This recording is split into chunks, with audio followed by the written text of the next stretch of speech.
بسم الله الرحمن الرحيم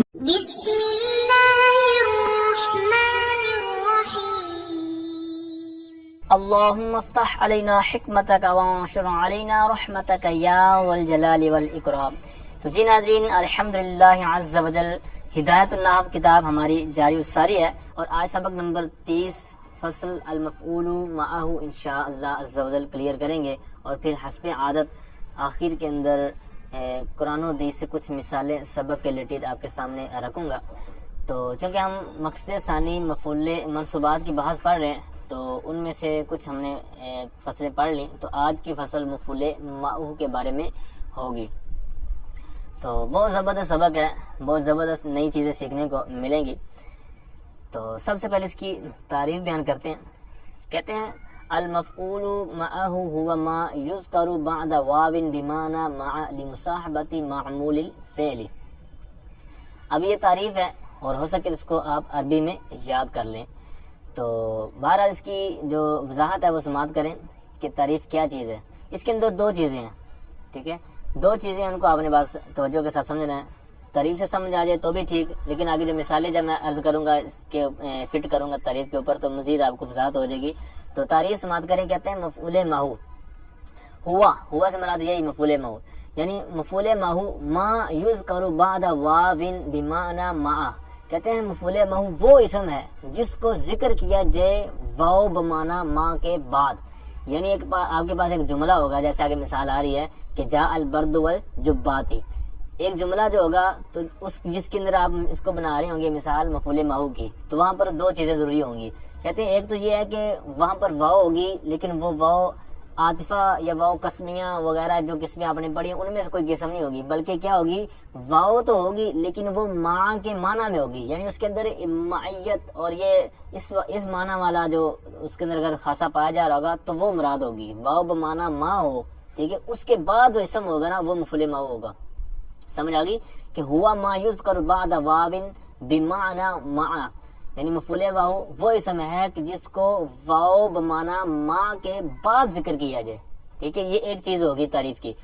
کہتے ہیں کیوں، لمصاحبۃ معمول الفعل، فعل کے معمول کا ساتھی ہونے کی وجہ سے، یعنی فعل کا جو معمول ہے تو جو اس کے اندر وہ معنی پایا جا رہا ہوگا، جو اس کے اندر وہ معنی دے رہا ہوگا، اسی طرح کا یہ اسم جو واو کے بعد ہوگا اس کے اندر بھی ایسا ہوگا۔ جیسے مثال دے رہے ہیں، پھر آپ کو مزید سمجھ آ جائے گی۔ دو چیزیں آپ نے اسی مثالوں کے اندر دیکھنی ہیں۔ کہتے ہیں جاء البرد والجبات، پہلی چیز ہم نے دیکھنی جو تعریف کے اندر پڑھی واو۔ اب یہاں پر جاء البرد والجبات واو ہے، ٹھیک ہے، اور یہ واو کس معنی میں، ہم نے کیا کہا تھا کہ مع کے معنی میں ہوگی۔ تو یہ مع کے معنی میں ہے یا نہیں ہے، تو یہ ہم ترجمہ کریں گے تو پتہ چلے گا۔ کہتے ہیں جاء البرد والجبات، سردی، برد کہتے ہیں سردی کو، جبات یہ جبے کی جمع ہے، ٹھیک ہے، تو سردی آئی جبوں کے ساتھ۔ اب یہ ترجمے میں آپ نے دیکھ لیا ہوگا کہ وہ کس معنی میں ہے، یعنی مع کے معنی میں ہے۔ اب ایک بات ہماری کلیئر ہوئی کہ تعریف کے اندر جو ہم نے پڑھا تھا کہ وہ واو جو ہے وہ مع کے معنی میں ہو، ٹھیک ہے، واو کے معنی میں تو ہو گیا۔ دوسری اسی ساتھ چیز بڑی تھی کہ واو کے بعد واو بمعنی مع تو ہوگا، اس کے بعد اسم جو ذکر کیا گیا ہوگا نا وہ مفعول معہ ہوگا۔ یہاں پر واو بمعنی مع ہے تو اس کے بعد ایک اسم ہے الجبات، تو یہ مفعول معہ ہے، اور مفعول آپ کو پتا ہے کہ منصوب ہوتا ہے، تو لہٰذا یہ منصوب ہی ہے، ٹھیک ہے۔ اور منصوبات یعنی جو اعرابی آپ نے قسمیں پڑھی ہیں کہ منصوب جمع مؤنث کیسے آتا ہے، تو یہ آپ نے اس کو آپ جس طرح مثال کے طور پر ہن مسلمات، ٹھیک ہے، اور اگر رأیت مسلمات یعنی جمع مؤنث سالم کا جو آپ نے اعراب پڑھا، وہاں پر منصوب اور مجرور یعنی حالت نصبی اور حالت جری یہ کسرہ کے ساتھ ہی آتی ہے، آپ نے دیکھا۔ تو یہاں پر بھی اگرچہ یہ مجرور نظر آ رہا ہے آپ کو، لیکن یہ اسی طرح اس کا اعراب نصب کا آتا ہے۔ اب یہاں پر ایک چیز آپ نے دیکھ لی، کون سی، کہ ایک تو دیکھی کہ واو بمعنی مع ہے، دوسرا یہ ہے کہ اس کے بعد جو اسم ہوگا وہ مفعول معہ ہوگا۔ ایک لمصاحبۃ معمول الفعل والی جو چیز تھی وہ ایک یہاں پر سماعت کریں کہ فعل جو یہاں پر ہے جاء فعل ہے، اس کا معمول ہے البرد، یعنی جس پر اس نے عمل کیا، فعل نے عمل کیا، فاعل پر اس کو رفع دے دیا، وہ اس کا ہو گیا معمول۔ اب یہ جو اسم ہوگا نا والجبات والا اسم، ٹھیک ہے، یہ مفعول معہ ہم نے اس کو بنایا، تو یہ کیا اس نے کہا تھا لمصاحبۃ معمول الفعل، فعل کے معمول کا مصاحب ہونے کی وجہ، تو فعل کا معمول تھا برد، تو جو اس کے اندر چیز پائی جا رہی تھی وہی جبے کے اندر پائی جا رہی، کیونکہ کہتے ہیں سردی آئی، اور کون آیا؟ جبے آئے، ٹھیک ہے، سردی آئی جبوں کے ساتھ، یعنی سردی میں بھی آنا پایا جا رہا ہے، جبوں میں بھی آنا پایا جا رہا ہے. تو یہی انہوں نے کہا تھا کہ جو مفعول ماؤ ہوگا وہ فعل کے معمول کا مصاحب ہونے کی وجہ سے ہوگا، ٹھیک ہے. تو یہاں پر بھی وہی فعل کا جو معمول ہے البرد، اس کے اندر بھی آنے والا معنی پایا جا رہا ہے. تو یہی پارٹنرشپ جبات کے اندر ہے، ٹھیک ہے، اس کے اندر بھی ہے. اسی طرح مثال آگے والی کو سمجھیں گے تو مزید وضاحت ہو جائے گی. کہتے ہیں جئت انا وزیدن، میں آیا زید کے ساتھ. اب یہاں پر پہلے تو دیکھنا ہم نے واو کون سی ہے، کیونکہ واو کی کئی اقسام ہے. تو کیا یہاں پر واو بمانا ماں ہے یا نہیں ہے؟ لکھنے میں تو لکھا ہوا ہے، آگے نصب بھی دیا ہوا زید کا، لیکن معنی کریں گے ہم، ترجمہ کریں گے تو آپ کو پتہ چل جائے گا کہ یہ کس معنی میں ہے، عاطفہ ہے یا قسمیہ ہے یا کیا ہے. کہتے ہیں جئت انا، میں آیا، وزیدن، زید کے ساتھ. یہاں پر واو کس معنی میں ہوگی؟ ماں کے معنی میں ہوگی. جیسے ایک چیز ہماری تعریف والی کلیئر ہوئی کہ واو بمانا ماں ہو. پھر انہوں نے کہا تھا ما یذکر بعد واوین، یعنی واو بمانا ماں کے بعد جس کو ذکر کیا جائے وہ مفعول ماں ہوگا. تو یہاں پر واو بمانا ماں تو کلیئر ہو گیا، اس کے بعد ایک اسم بھی ہے زید. زید آپ کو پتا اسم ہے، نام ہے، تو یہ ذکر کیا گیا. اس کے بعد وہ منصوب بھی ہے، تو لہٰذا یہ پتا کیا چلا کہ یہ مفعول ماؤ ہے. پھر تیسری جو قید تھی کہ مصاحبت والی، کیا وہ یہاں پائی جا رہی ہے؟ تو وہ دیکھ لیتے ہیں. یعنی میں آیا زید کے ساتھ، تو میں آیا اور زید کے ساتھ، یعنی زید کا بھی آنا پایا جا رہا ہے اور میرا بھی آنا پایا جا رہا ہے. تو لہٰذا یہاں پر ان کی جو مصاحبت وہ پائی جا رہی ہے، یعنی فعل کا جو معمول ہے، یعنی فعل جا، ٹھیک ہے. تو اس کے اندر جو فاعل ہے جئت، یعنی واحد متکلم، تو یہاں وہ اس کا ہے معمول فعل کا. تو فعل کا وہ معمول ہے، تو اسی کے ساتھ اس کی مصاحبت ہے، یعنی زید کی، ٹھیک ہے. تو لہٰذا یہ آپ کی کلیئر ہوگی. اب یہ دونوں جو مثالیں ہیں یہ کس معنی میں ہیں؟ یعنی ہم نے واؤ کو ماں کے معنی میں تو کیا، تو یہ آگے باقاعدہ وہ وضاحت کے ساتھ کھول کر لکھ بھی رہے ہیں. کہتے ہیں جیسے پہلی مثال کہتے ہیں وہ والجبات، یہ ہے مع الجبات کے معنی میں، اور جو دوسری مثال ہے وزیدن، یہ ہے مع زیدین کے معنی میں، ٹھیک ہے. تو چونکہ آپ کو پتا ہے کہ ماں یہ مضافوں کا استعمال ہوتا ہے، یہاں پر جو آگے انہوں نے لکھا ہے نا، تو وہ اسی طرح انہوں نے مع زیدین کے حساب سے لکھا، مع زیدن نہیں لکھا. اچھا، یہاں تک انہوں نے جو دو مثالیں پیش کی تھی. اب پچھلے صفحے پر حاشیے میں انہوں نے ایک بات بیان کی ہے، لمصاحبتی والا جو حاشیہ ہے، حاشیہ نمبر 4. یہ چیزیں آپ نے جو ابھی اوپر سن لی ہیں تقریباً اسی کے ساتھ آپ نے اس کو ٹیگ کرنا ہے اور اسی کے معنی میں ہے. تو کہتے ہیں المصاحبت، یہ جو اوپر مصاحبت کا لفظ آیا تھا تعریف میں، کہتے ہیں ہی مشارکت الشیئین فی نفس الفعل مع اتحاد الزمان والمکان. یعنی کہتے ہیں دو چیزوں کا آپس میں مشترک ہونا، جس طرح اوپر اس کی آپ نے وضاحت سن لی، جس طرح آنے میں آپ نے اوپر مثالیں دیکھی تھی، ٹھیک ہے. تو کہتے ہیں نفس فعل میں دونوں کی مشارکت ہوگی، زمان اور مکان، یعنی زمانہ بھی ایک ہوگا، مکان بھی ایک ہوگا. اگر کچھ فرق ہو جائے گا تو لہٰذا وہاں پر یہ مفعول معمول نہیں بن سکتا. جیسے مثال ادھر تو نہیں دی ہوئی، تو ایک مثال اس کی آگے الہامیہ جو شرح اس میں نے دیکھی کہ ناتا کا زید والجدار، ٹھیک ہے. اب یہاں پر نہیں بنا سکتے اس کو مفعول معمول، کیوں؟ کیونکہ اس کے اندر مصاحبت نہیں پائی جا رہی. جیسے مثال کے طور پر ترجمہ کیا ہے، ناتا کا نطق لفظ آپ نے سوگا، منطق لفظ جس طرح آپ پڑھتے ہیں، تو یہ نطق مطلب بولنے کے معنی میں. ناتا کا زید بولا، والجدار دیوار کے ساتھ، اس طرح ہم نہیں کر سکتے. کیوں؟ کیونکہ اس کے اندر یہ کیفیت نہیں ہے، اس کے اندر یہ خاصہ ہی نہیں ہے بولنے والا جدار دیوار کا. لہذا یہاں پر یہ چیزیں نہیں پائی جا رہی، یعنی دو جو اس کے معمول ہوں گے، تو لہذا اس کے اندر جو اوپر قید آپ نے پڑھی تو اس لحاظ سے یہاں پر مصاحبت والی قید نہیں ہے، کیونکہ شرط نہیں پائی جا رہی، ٹھیک ہے. کیونکہ زید اور جدار اس کے اندر وہ نطق والا معاملہ دونوں میں نہیں ہے، لہذا ٹھیک ہے. یہاں اس طرح اور بھی وہاں پر مثالیں لکھی ہوئی تھی. تو بہرحال یہ آپ نے یاد رکھنا ہے اضافی چیز کہ یہ ایک تھوڑی سی شرط بھی ہے کہ یعنی وہ زمان اور مکان میں متحد ہوں، یعنی جو نفس فعل میں مشترک ہے نا، تو وہ زمان اور مکان کے لحاظ سے اتحاد ہو ان کا. اچھا، پھر انہوں نے اوپر قید لگائی تھی جو معمول والی، لمصاحبت معمول الفعل، یعنی فعل کے معمول کا ساتھی ہونے کی وجہ سے. اب یہ فعل کا معمول اوپر جو مثالیں ہم نے پڑھی تھی وہ فاعل والی تھی، ٹھیک ہے. تو اب کہتے ہیں اعم من ان یکون فاعلا، کہتے ہیں یہ بات عام ہے کہ وہ فعل کا جو معمول ہے وہ خواہ فاعل ہو. جیسے کہتے ہیں جاء البرد والجبات، یہاں جاء فعل تھا، اس کا جو معمول تھا جس پر اس نے عمل کیا وہ البرد تھا. یہ مثال آپ نے اوپر سماعت کر لی. یا پھر کہتے ہیں او مفعولا، یا پھر خواہ وہ مفعول ہو، یعنی جس فعل کا جو معمول ہے خواہ فاعل ہو خواہ مفعول ہو. فاعل والی پڑھ لی آپ نے، مفعول والی انہوں نے نیچے مثال دی، کہتے ہیں کفا کا وزیدن درہمون. اب یہاں پر درہمون یہ آخر میں اس کا کفا کا فاعل ہے، یعنی درہم کافی ہے، کاف تجھے وزیدن اور زید کے ساتھ، یعنی کافی ہے تجھے ساتھ زید کے ایک درہم، ٹھیک ہے. اب یہاں پر واو جو ہے یہ ماں کے معنی میں ہے، یعنی زید کے ساتھ. تو یہ ہو گیا زیدن اس کا مفعول ماہو. اور اس کا کفا فعل کا جو معمول ہے یعنی اس نے جو عمل کیا وہ ہے مفعول پر یعنی کاف ضمیر جو ہے. ٹھیک ہے, تو اس کا اسی پر یعنی کہ آگے بنا رہے ہیں. ٹھیک ہے, تو یہ مفعول کی مثال تھی. اوپر دو مثالیں ہم نے پڑھی ہیں وہ فاعل کے لحاظ سے تھی. ٹھیک ہے, تو آئیے اوپر اگلے صفحے پر سبق کی طرف. آگے یہاں سے 2-3 صورتیں بیان کریں گے اور یہ بھی ترکیبی کے لحاظ سے آپ کو ساری زندگی درس نامی کرتے کراتے پڑھتے پڑھاتے انشاءاللہ یہ کام دیں گی. اس کا استعمال بھی کافی زیادہ ہے, تو اچھے سے سمجھ لیں گے تو انشاءاللہ کبھی پھر پریشانی نہیں آئے گی. تو بہرحال پہلا قاعدہ کیا بیان, ایسا اسی طرح ایک اور مثال تھی جو میں نے نکالی کہ استول ماء والخشبہ تھا.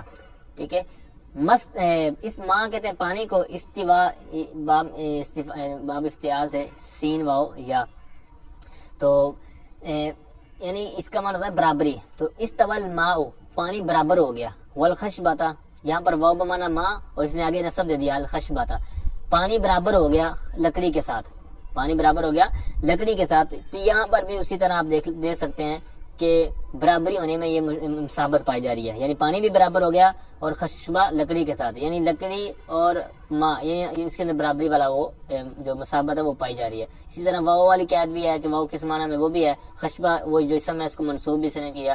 تو بہرحال یہاں پر یہ آپ اسی طرح مثال لکھ سکتے ہیں. آئیے آگے جو قاعدہ بیان کرتے ہیں, کہتے ہیں فَإِن كَانَ الْفِعْلُ لَفْظًا وَجَازَ الْعَطْفُ يَجُوزُ فِيهِ الْوَجْهَانِ النَّصْبُ وَالرَّفْعُ.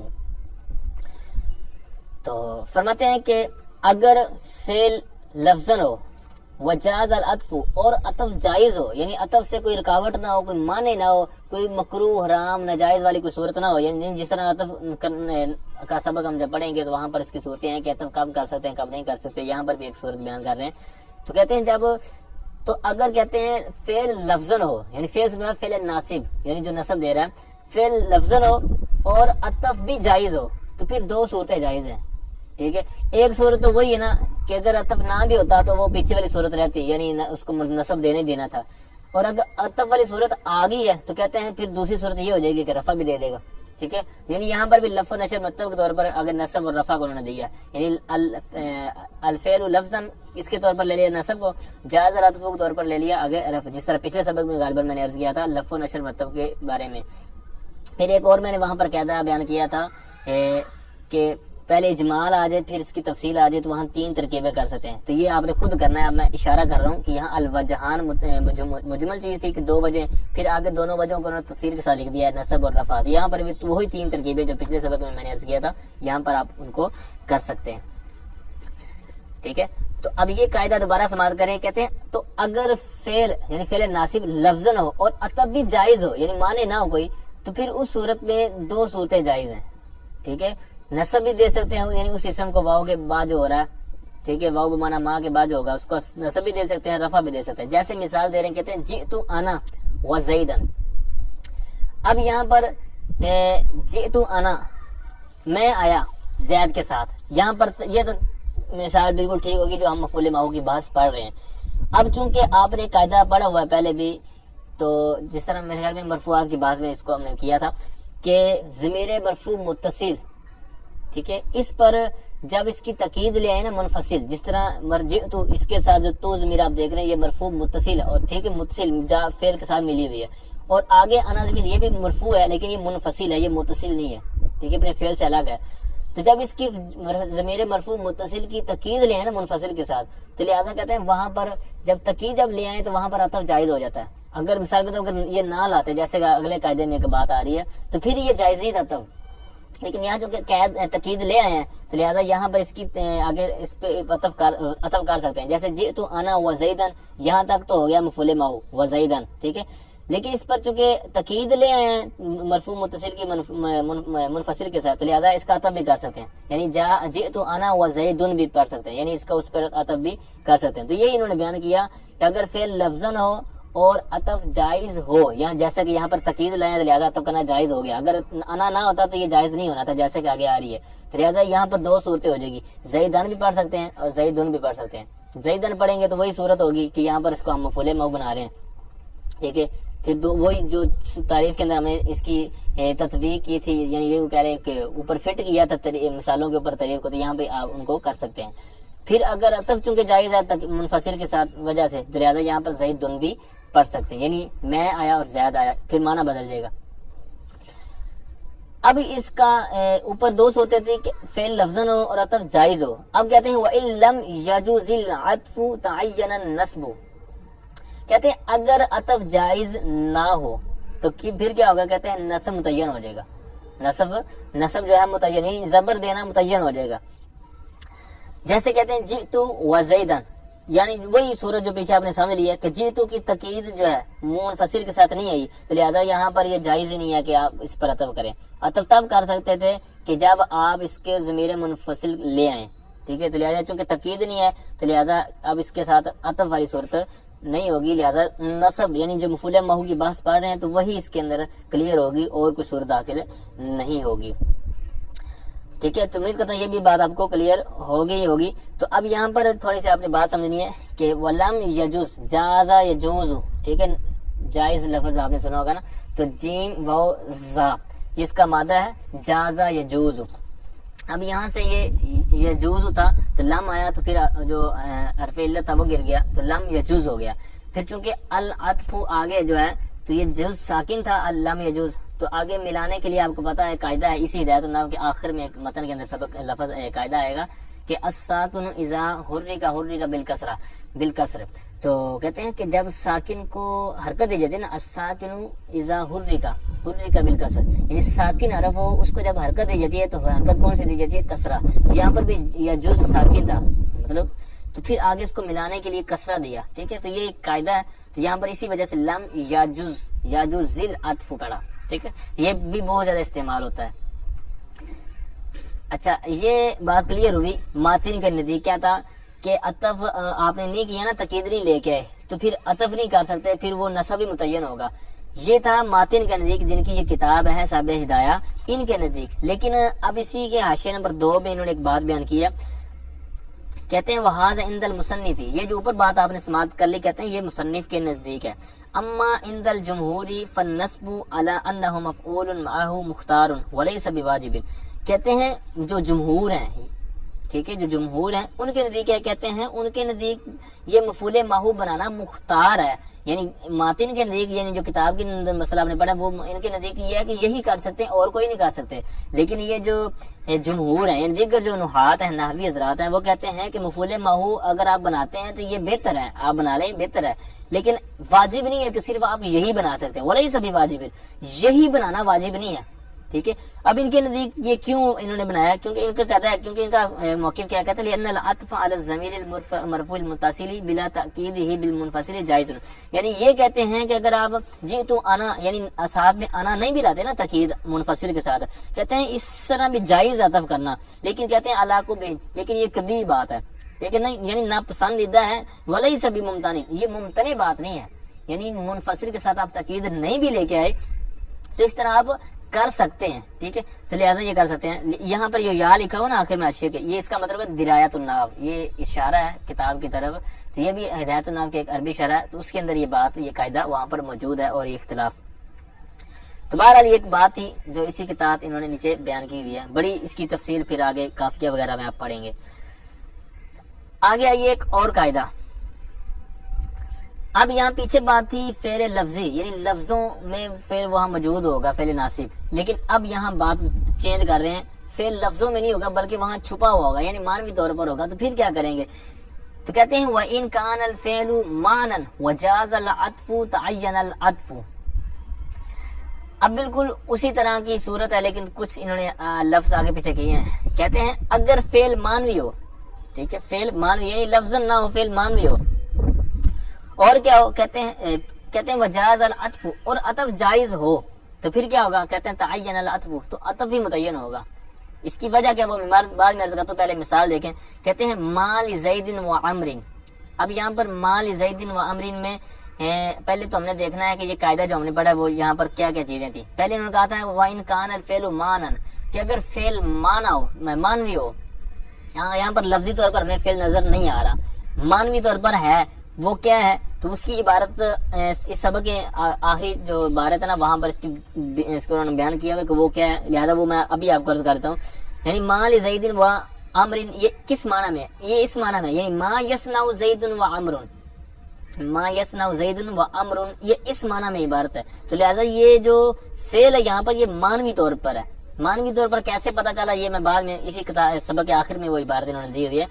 تو بہرحال یہ اب فی الحال آپ نے سمجھنا ہے کہ پہلی قاعدے میں چیز بیان کی تھی کہ فعل مانوی ہو، وہ میں نے آپ کو عرض کر دیا کہ یہاں پر مانوی طور پر ہے.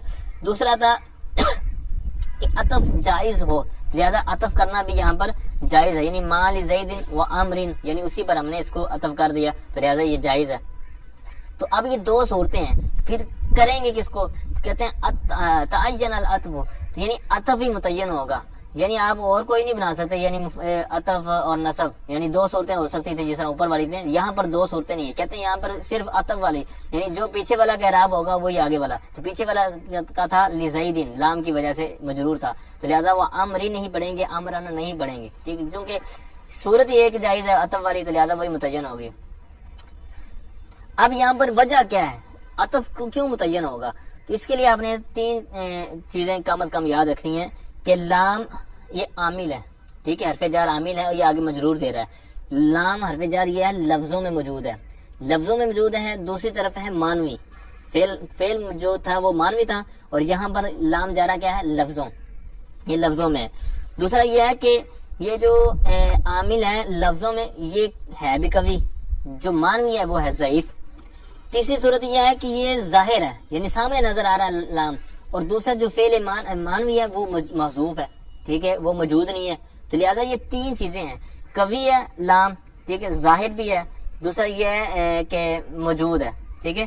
تو اس طرح اس کے اندر تین صورتیں پائی جا رہی ہیں. تو لہٰذا یہ قوی ہوا، عامل مضبوط ہوا، تو لہٰذا اسی کو عمل دیں گے، نہ کہ جو مانوی طور پر اس کو. تو لہٰذا اسی پر عمل دیتے ہوئے اسی کو، تو لہٰذا یہاں پر آگے ما لزیدن و عمرن کو مطلب آگے عبارت لے آئی، یعنی اس پر عمل کرتے ہوئے یہ لزیدن و عمرن پڑھا، یعنی مجرور پڑھا.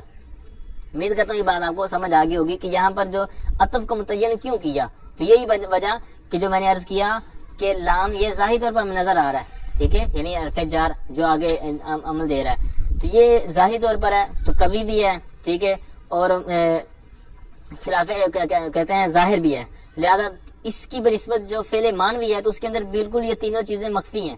ایک تو یہ ہے کہ وہ فعل مخفی ہے، دوسرا یہ ہے کہ وہ ضعیف ہے، ٹھیک ہے. اسی طرح اس کے اندر جو کہتے ہیں خلاف ظاہر بھی ہے، یعنی ظاہر یہ تھا کہ وہ لفظوں میں موجود ہو فعل، لیکن وہ مخفی ہے، ٹھیک ہے، مانوی ہے، تو لہذا وہ ظاہر کے خلاف ہوا، یعنی خلاف ظاہر ہوا. تو ان خرابیوں کی وجہ سے، ان کمزوریوں کی وجہ سے اس کو عمل نہیں دیا، بلکہ جو موجود ہے، جو قوی ہے، جو مضبوط ہے، جو ظاہر ہے، ٹھیک ہے، جو خلاف ظاہر نہیں ہے، تو اس کو عمل دے دیا، ٹھیک ہے. تو یہ ہوگی اس کی بات کہ عطف متعین ہو گیا.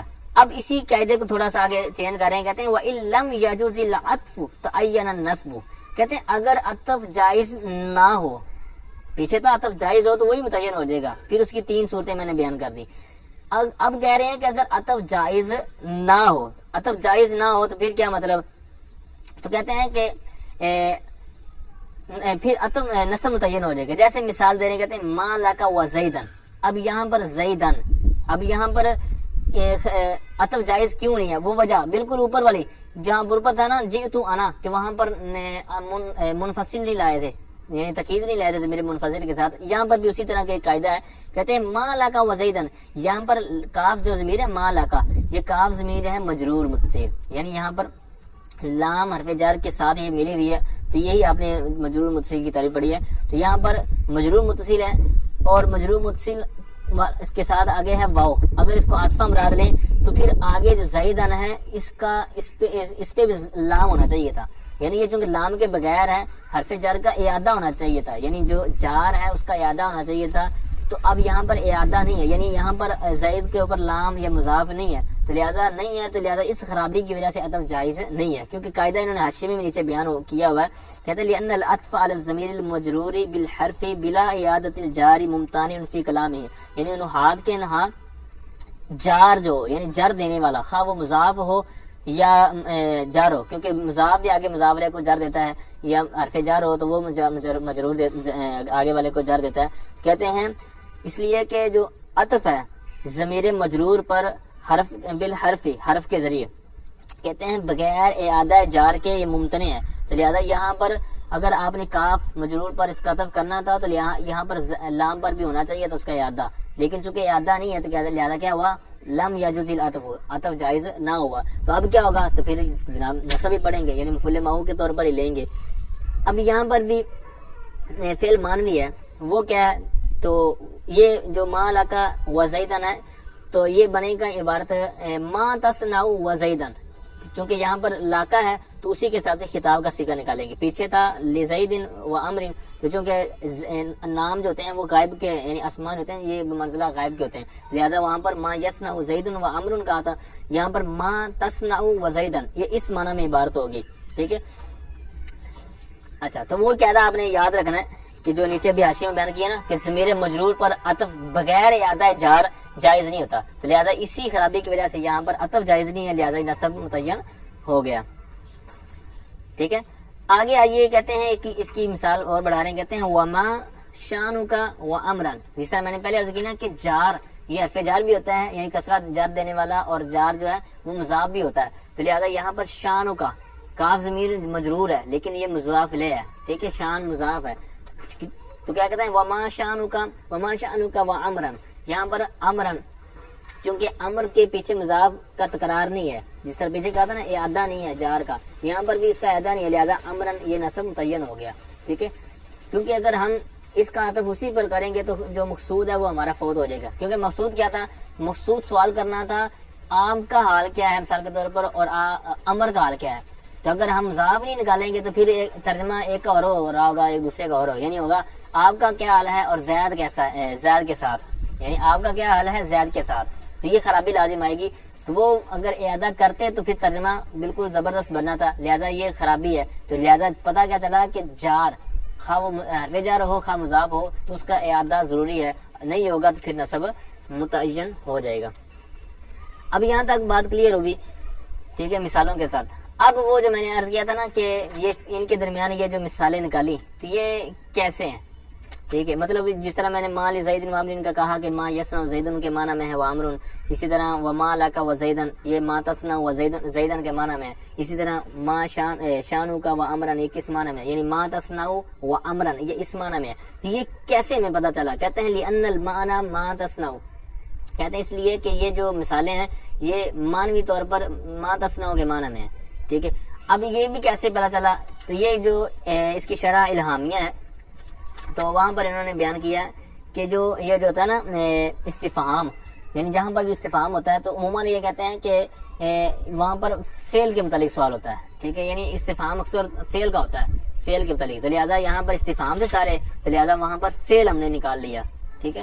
تو اس طرح کے انہوں نے یہاں پر جواب دیا ہوا ہے. ٹھیک ہے. تو یہ تھا آج کا ہمارا سبق. امید کرتا ہوں یہ ساری باتیں آپ کو سمجھ آ گئی ہوں گی. تو آئیے اب جو اسی سبق کے ریلیٹڈ جو قرآن و حدیث کے اندر اس کا استعمال ہوا ہے، یہ قرآن پاک کے اندر یا حدیث کے اندر مثالیں، وہ میں آپ کے سامنے رکھتا ہوں. انشاءاللہ بہت ہی آپ کو فائدہ دیں گی.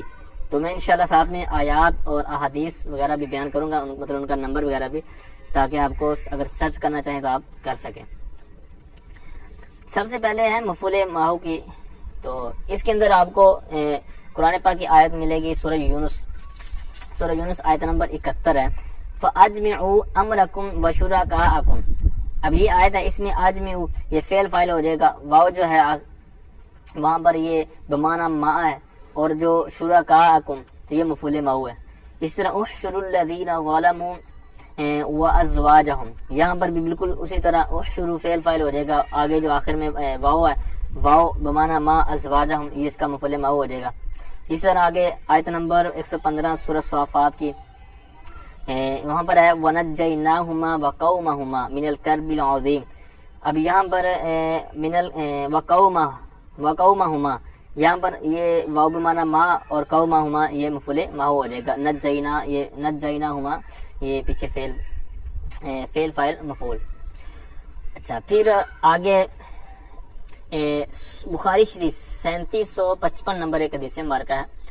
یہ حدیث مبارکہ یہاں پر شارٹ ہے، تفصیل بھی موجود ہے اس کی. وہاں پر قال بلال لأبی بکر ان کنت اشتریتنی للہ فدعنی وعمل اللہ. یعنی حضرت بلال حبشی رضی اللہ تعالی عنہ نے ان سے عرض کی تھی کہ اگر آپ نے مجھے اپنے لیے مطلب خریدا ہے تو آپ رکھیں، ٹھیک ہے. تو اس سے آگے والی بات یہ ہے کہ اگر آپ نے مجھے خریدا ہے اللہ کے لیے تو پھر مجھے آپ آزاد کر دیں، چھوڑ دیں، ٹھیک ہے. وہ عمل اللہ. اب یہاں پر جو ہمارا مقصود ہے واو بمعنی ما اور عمل اللہ، یہ عمل فعل ماضی نہیں ہے، عمل اللہ یعنی یہ آگے مضاف ہو رہا ہے اور مرکب یہ مفعول معہ ہے، ٹھیک ہے. اور اسی طرح ایک اور بخاری شریف کی 4197 نمبر حدیث مبارکہ ہے، اور یہ بھی بڑی حدیث مبارکہ ہے. ایک دفعہ میرے خیال میں خیبر کے مقام پر جب ان پر جہاد کے لیے جنگ کرنے کے لیے گئے تھے تو وہاں پر یہ معاملہ ہوا تھا. تو انہوں نے میرے خیال میں آگے سے کسی نے کہا تھا علاقے والوں میں سے، قالوا واللہ محمد والخمیس، ٹھیک ہے. اسی طرح یہ کہہ لیں قالوا ھذا محمد والخمیس، یہ خمیس یہ الجیش کے معنی میں یعنی لشکر، جنگ. تو یہ ایسا عبارت تھی یعنی جاء محمد والخمیسہ یعنی محمد صلی اللہ علیہ وسلم لشکر کے ساتھ آگے، ٹھیک ہے، اس طرح کے معنی میں. تو یہاں پر بھی اس کا استعمال ہوا ہے واو بمعنی ما اور الخمیسہ. پھر آگے آ جائیں آیت مبارکہ ہے سورہ صافات کی 134 نمبر. یہاں پر بھی ہے اذ نجیناہ واہلہ اجمعین، یہاں پر واو اور اہلہ، اس کو آپ دیکھ لیں، میں تھوڑا سا شارٹ کرتے چلا جا رہا ہوں. فانجیناہ ومن معہ فی الفلک المشحون، یہاں پر واو بمعنی ما اور مم معہ اس کا مفعول ما ہو جائے گا. پھر یہ تھی سورۃ شعراء آیت نمبر 119. پھر آگے سورہ قصص آیت نمبر 40 میں ہے فاخذناہ وجنودہ فنبذناہم فی الیم، یہاں پر وجنودہ بالکل اسی طرح اس کو آپ لے لیں. پھر آگے حدیث مبارکہ ہے ماجہ شریف کی 530 نمبر حدیث مبارکہ. سرکار دو عالم صلی اللہ علیہ وسلم نے دعا عرض کی تھی اللہ کی بارگاہ میں، اللہم ارحمنی ومحمدا ولا تشرک فی رحمتک ایانا احدا. یہاں پر جو ہمارا مقصود ہے وہ ہے واو اللہم ارحمنی واو، یہاں پر واو جو ہے نا ارحمنی کے بعد وہ واو بمعنی ما ہے، محمدن جو منصوب ہے یہ اسی وجہ سے یعنی مفعول معہ. پھر اسی طرح ہم نے آگے دو جو قاعدے پڑھے ہیں، ایک پہلا قاعدہ پڑھا تھا ہم نے کہ فعل لفظی ہو اور عطف جائز ہو، ٹھیک ہے. اسی کی مثالیں کہتے ہیں اسکن انت وزوجک الجنہ. اب یہاں پر عطف جائز ہے اور کہتے ہیں دوسرا فعل لفظی بھی ہے، لہذا کہتے ہیں یہاں پر دونوں صورتیں آپ پڑھ سکتے ہیں. اسی طرح اذهب انت وربک، ٹھیک ہے، یہ جو موسیٰ صلی اللہ علیہ وسلم کی قوم نے کہا تھا آگے سے، ٹھیک ہے، آپ اور آپ کا رب جائیں اور لڑ لیں، ٹھیک ہے، اسی آیت کی طرف اشارہ ہے یہاں سے.